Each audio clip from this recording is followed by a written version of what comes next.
सराय Alamgir international boxer Mohammad Aamir का सराय आलमगीर का दौरा। सैयद उमर अब्बास शाह की रिपोर्ट के मुताबिक दौरे के दौरान मोहम्मद आमिर ने सराय आलमगीर के नवाही गांव नारोवाल में ओवरसीज़ पाकिस्तानी चेयरमैन स्माइल एड मोहम्मद अबू बकर की निगरानी में करोड़ों रुपए लागत से वसी अराजी पर कायम किए जाने वाले पहले फ्री डायलिसिस अस्पताल में नई डायलिसिस मशीनों का इफ्तिताह किया।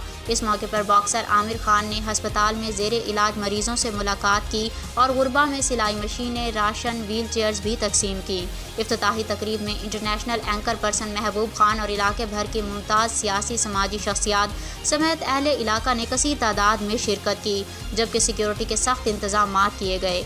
आमिर बॉक्सर ने तकरीब से खिताब करते हुए मुंतजिम ओवरसीज़ पाकिस्तानी मोहम्मद अबू बकर को खिराज तहसीन पेश करते हुए कहा कि मेरे से जितना हो सका मैं अपनी आवाम की खिदमत करूँगा। सब दोस्त अपना अपना हिस्सा ज़रूर डालें।